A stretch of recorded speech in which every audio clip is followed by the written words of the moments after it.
എല്ലാ സുഹൃത്തുക്കൾക്കും എജു Empire P S സിയുടെ പുതിയൊരു ക്ലാസ്സിലേക്ക് സ്വാഗതം. നമ്മളിന്ന് ഈ വീഡിയോയിൽ നോക്കുന്നത് ഹിസ്റ്ററിയുമായി ബന്ധപ്പെട്ട POQ ക്വസ്റ്റ്യൻസും അനുബന്ധ വസ്തുതകളുമാണ്. ചോദ്യം: കേരള ചരിത്രത്തിൽ ഡച്ചുകാരുടെ ഏറ്റവും പ്രധാനപ്പെട്ട സംഭാവനയായി ഗണിക്കപ്പെടുന്ന ഹോർത്തൂസ് മലബാറിക്കസ് എന്ന കൃതി പ്രസിദ്ധീകരിക്കപ്പെട്ടത് എവിടെയാണ്? കേരള ചരിത്രത്തിൽ ഡച്ചുകാരുടെ ഏറ്റവും പ്രധാനപ്പെട്ട സംഭാവനയായി ഗണിക്കപ്പെടുന്ന ഹോർത്തൂസ് മലബാറിക്കസ് എന്ന കൃതി പ്രസിദ്ധീകരിച്ചത് എവിടെ? കോട്ടയത്താണോ, ആംസ്റ്റർഡാമിലാണോ, ഹേഗിലാണോ, റോമിലാണോ? നിങ്ങൾക്ക് ആൻസർ കിട്ടുന്നുണ്ടോ? കുറേ തവണ PSC ആവർത്തിച്ച ക്വസ്റ്റ്യനാണിത്. ഉത്തരം ഓപ്ഷൻ ബി ആംസ്റ്റർഡാമാണ്. ഉത്തരം ഓപ്ഷൻ ബി ആംസ്റ്റർഡാം. അപ്പോൾ ഏത് ഭാഷയിലാണ് ഈ ഹോർത്തൂസ് മലബാറിക്കസ് രചിക്കപ്പെട്ടത്? ഏത് ഭാഷയിലാണ് ഹോർത്തൂസ് മലബാറിക്കസ് രചിക്കപ്പെട്ടത്? ലാറ്റിൻ ഭാഷയിലാണ് ഹോർത്തൂസ് മലബാറിക്കസ് രചിക്കപ്പെട്ടത്. ഇതിൽ പ്രതിപാദിക്കുന്ന എന്തിനെ പറ്റിയാണെന്ന് ചോദിച്ചാൽ കേരളത്തിൻ്റെ ഔഷധ സസ്യങ്ങളെ പറ്റിയാണ് ഇതിൽ പ്രതിപാദിക്കുന്നത്. അപ്പോൾ കേരളത്തിലെ ഔഷധ സസ്യങ്ങളെ പറ്റിയാണ് പ്രതിപാദിക്കുന്നത്. കേരളത്തിലെ ഔഷധ സസ്യങ്ങളെ പറ്റിയാണ് ഇതിൽ പ്രതിപാദിക്കുന്നത്. ലാറ്റിൻ ഭാഷയിലാണ് ഇത് രചിക്കപ്പെട്ടത്. അപ്പോൾ ലാറ്റിൻ ഭാഷയിലാണ് ഇത് രചിക്കപ്പെട്ടത്. ഭാഷ ഏതാണ്? ലാറ്റിൻ ഭാഷയിലാണ് ഇത് രചിക്കപ്പെട്ടത്. മലബാറിൻ്റെ ഉദ്യാനം എന്ന് അർത്ഥം വരുന്ന ഈ കൃതി 500 പേജ് വീതമുള്ള 12 വാല്യങ്ങളിലായിട്ട് പ്രസിദ്ധീകരിച്ചു. അപ്പോൾ ഇതിൻ്റെ ഹോർത്തൂസ് മലബാറിക്കസ് എന്ന വാക്കിൻ്റെ അർത്ഥം എന്താണ്? മലബാറിലെ ഉദ്യാനം എന്നാണ്. ഹോർത്തൂസ് മലബാറിക്കസ് എന്ന വാക്കിൻ്റെ അർത്ഥം എന്ന് പറയുന്നത്. മലബാറിലെ ഉദ്യാനം എന്നാണ് ഹോർത്തൂസ് മലബാറിക്കസ് എന്ന വാക്കിൻ്റെ അർത്ഥം എന്താണ്? മലബാറിലെ ഉദ്യാനം. മലബാറിലെ ഉദ്യാനം എന്നാണ്. മലബാറിലെ ഉദ്യാനം എന്നാണ് ഹോർത്തൂസ് മലബാറിക്കസ് എന്ന വാക്കിൻ്റെ അർത്ഥം. ഹോർത്തൂസ് മലബാറിക്കസ് എന്ന വാക്കിൻ്റെ അർത്ഥം എന്താണ്? മലബാറിലെ ഉദ്യാനം എന്നാണ്. കേരള രാമം എന്ന് അറിയപ്പെടുന്ന ഗ്രന്ഥം കൂടിയാണ് ഇത്. കേരള രാമമെന്നും ഇത് അറിയപ്പെടുന്നു. കേരള രാമം എന്ന് അറിയപ്പെടുന്ന കൃതി ഏതാ എന്ന് ചോദിച്ചാൽ അത് ഏതാണ്? ഹോർത്തൂസ് മലബാറിക്കസ് ആണ്. കേരള രാമം എന്നും ഹോർത്തൂസ് മലബാറിക്കസ് അറിയപ്പെടുന്നു. ഹോർത്തൂസ് മലബാറിക്കസ് എന്ന വാക്കിൻ്റെ അർത്ഥം എന്താണ് എന്ന് ചോദിച്ചാൽ മലബാറിലെ ഉദ്യാനം അല്ലെങ്കിൽ മലബാറിലെ പൂന്തോട്ടം എന്നാണ്. ഇത് ലാറ്റിൻ ഭാഷയിലാണ് രചിക്കപ്പെട്ടത്. 12 വാല്യങ്ങളിലായിട്ടാണ് ഇത് പ്രസിദ്ധീകരിച്ചത്. 12 വാല്യങ്ങളിലായിട്ടാണ് ഇത് പ്രസിദ്ധീകരിച്ചത്. 500 പേജാണ് ഇതുള്ളത്. എത്ര പേജുണ്ട്? 500 പേജുകൾ. 500 പേജാണ് ഇതിന് ഉള്ളത്. 740-ലധികം സസ്യങ്ങളെപ്പറ്റി ഇതിൽ പ്രതിപാദിക്കുന്നുണ്ട്. 740-ലധികം സസ്യങ്ങളെപ്പറ്റി ഇതിൽ പ്രതിപാദിക്കുന്നു. അപ്പോൾ സസ്യങ്ങൾ 740 സസ്യങ്ങളാണ് ഇതിൽ പ്രതിപാദിക്കുന്നത്. അതുപോലെ 500 പേജുകളുണ്ട്, 12 വാല്യങ്ങളുണ്ട്. ഇത് പ്രസിദ്ധീകരിച്ചത് ഏത് വർഷമാണ്? ഇത് പ്രസിദ്ധീകരിച്ചത് 1678-ലാണ്. ഇത് പ്രസിദ്ധീകരിച്ചത് ഏത് വർഷമാണ്? 1678. 678 എന്ന് ഓർത്ത് വെച്ചാൽ ഇത് ഈസി ആയിട്ട് നമ്മൾ മൈൻഡിൽ കാണും. 1678-ലാണ് ഇത് പ്രസിദ്ധീകരിക്കുന്നത്. അങ്ങനെയാണെങ്കിൽ ഇത് പ്രതിപാദിക്കുന്ന ആദ്യ വൃക്ഷം എന്താണ്? തെങ്ങാണ്.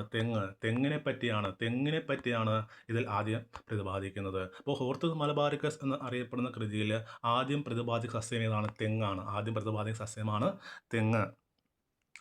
ഡച്ച് ഗവർണറായിരുന്ന ഹെൻറിക് വാൻഡ്രീഡാണ് ഇത് നേതൃത്വം കൊടുത്തത്. അപ്പോൾ ഹോർത്തൂസ് മലബാറിക്കസ് എന്ന ഗ്രന്ഥം രചിക്കാൻ വേണ്ടി നേതൃത്വം കൊടുത്ത ഡച്ച് അഡ്മിറലാണ് ഹെൻറിക് വാൻഡ്രീഡാണ്.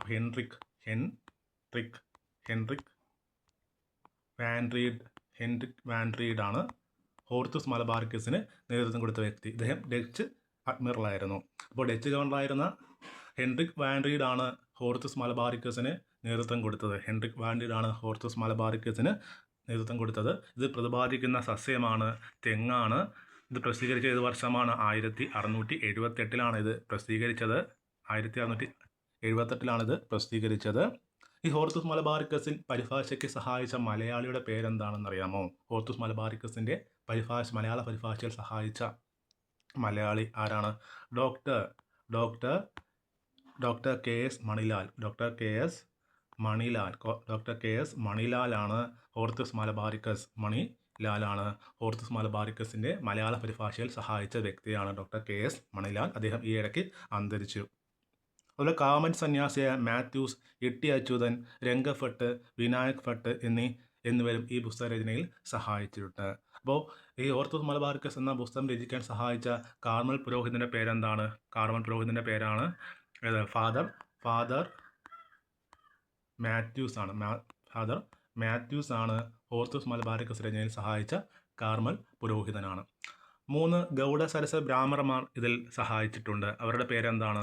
രംഗഭട്ട്, വിനായകഭട്ട്, അപ്പുഭട്ട്. അപ്പോൾ 3 ബ്രാഹ്മണർ ഈ ഓർത്തഡോക്സ് മലബാറിക്കസ് എന്ന പുസ്തകം രചിക്കാൻ സഹായിച്ചു. അവരുടെ പേരെന്താണ്? രംഗഭട്ട്, അപ്പുഭട്ട്, വിനായകഭട്ട്. ഓക്കെ ആണേ. അപ്പം 3 ഗൗഡ സരസ്വത ബ്രാഹ്മണന്മാർ ഓർത്തഡോക്സ് മലബാറിക്കസ് രചനയെ സഹായിച്ചു. രംഗഭട്ട്, അപ്പുഭട്ട്, വിനായകഭട്ട്. ഇത്രയൊക്കെ ആണോ? ഇപ്പോൾ ഒന്നുകൂടെ പറയാം. ഓർത്തഡോക്സ് മലബാറിക്കസ് ലാറ്റിൻ ഭാഷയിൽ രചിക്കപ്പെട്ടു. കേരള രാമമെന്ന് അറിയപ്പെട്ടു.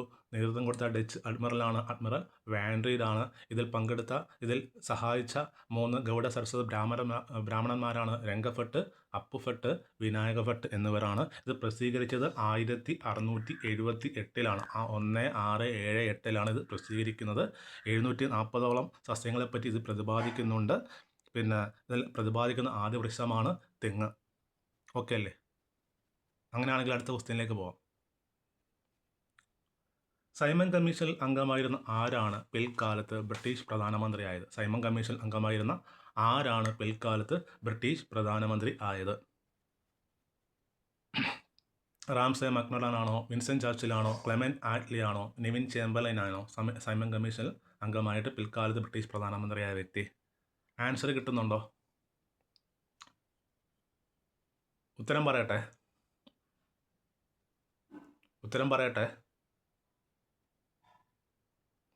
ആൻസർ സി ആണ്, ക്ലെമന്റ് ആറ്റ്ലി ആണ്. അപ്പോൾ സൈമൺ കമ്മീഷൻ അംഗമായ ആരാണ് പിൽക്കാലത്ത് ബ്രിട്ടീഷ് പ്രധാനമന്ത്രിയായത്?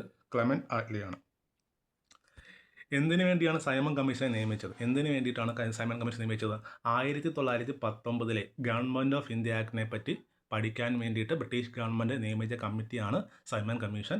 1927 ബ്രിട്ടീഷ് ഗവൺമെൻറ് സൈമൺ കമ്മീഷനെ നിയമിക്കുന്നത്. അപ്പോൾ ബ്രിട്ടീഷ് ഗവൺമെൻറ് എന്തിനു വേണ്ടിയിട്ടാണ് സൈമൺ കമ്മീഷൻ നിയമിച്ചത്?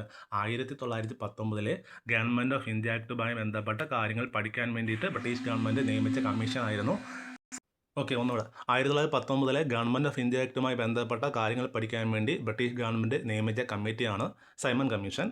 ഏത് വർഷമാണ് നിയമിച്ചത്? 1927 സൈമൺ കമ്മീഷനെ നിയമിക്കുന്നത്. സൈമൺ കമ്മീഷൻ നിയമിച്ചത് 1927. ഇതിൽ എത്ര അംഗങ്ങളുണ്ടായിരുന്നു? 7 പേരുണ്ടായിരുന്നു.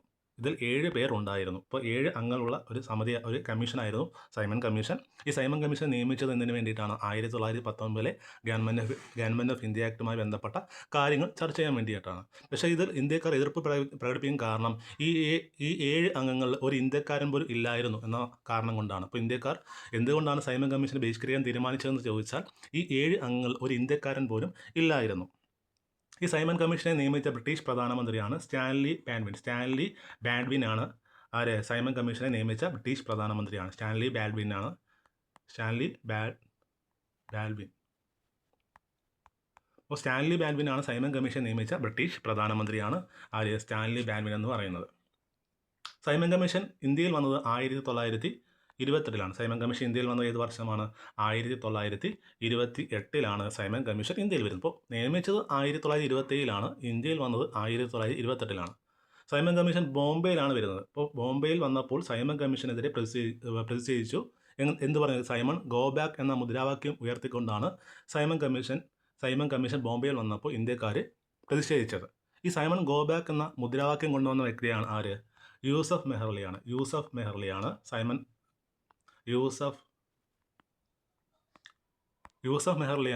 സൈമൺ കമ്മീഷൻ ഗോ ബാക്ക് എന്ന മുദ്രാവാക്യത്തിൻ്റെ ഉപജ്ഞാതാവെന്ന് പറയുന്നത്.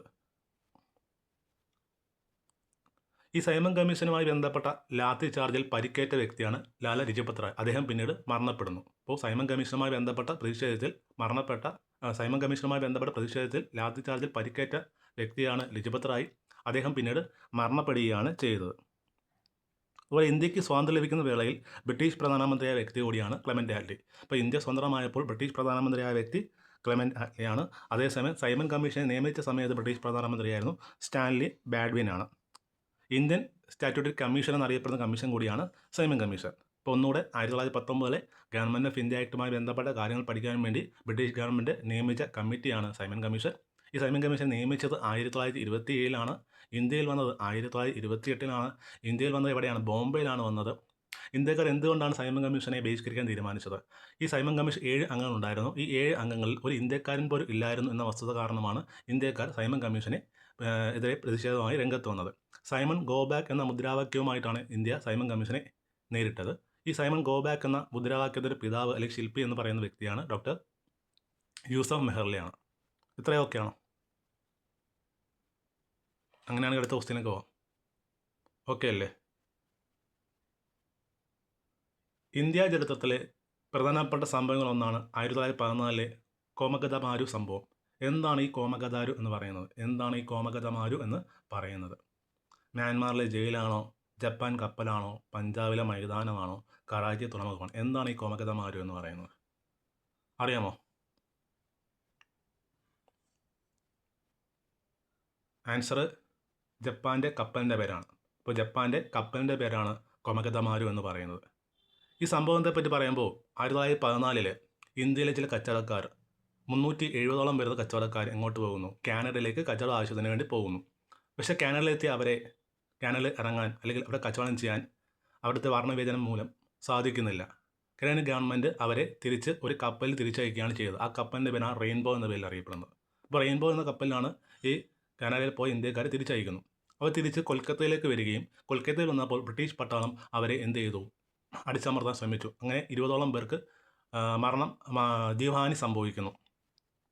ഈ സംഭവമാണ് കോമഗതാരു എന്ന പേരിൽ അറിയപ്പെടുന്നത്. ഒന്നുകൂടെ പറയാം, 1914 കച്ചവട ആവശ്യങ്ങൾക്ക് വേണ്ടി 370ഓളം വരെ ഇന്ത്യക്കാർ എങ്ങോട്ട് പോകുന്നുണ്ട്? കാനഡയിലേക്ക് പോകുന്നു. പക്ഷേ കാനഡയിലെ വർണ്ണവിവേചനം കാരണം അവർക്ക് അവിടെ കച്ചവടം ചെയ്യാനോ അവിടെ ഇറങ്ങാനോ ഒന്നും സാധിച്ചിട്ടില്ല. അങ്ങനെ കനേഡിയൻ ഗവൺമെൻറ് അവരെ HMS റെയിൻബോ എന്ന കപ്പലിൽ തിരിച്ച് ഇന്ത്യയിലേക്ക് അയക്കുന്നു. തിരിച്ച് ഇന്ത്യയിലേക്ക് വന്ന അവർ കൊൽക്കത്തയിലാണ് വന്നിറങ്ങിയത്.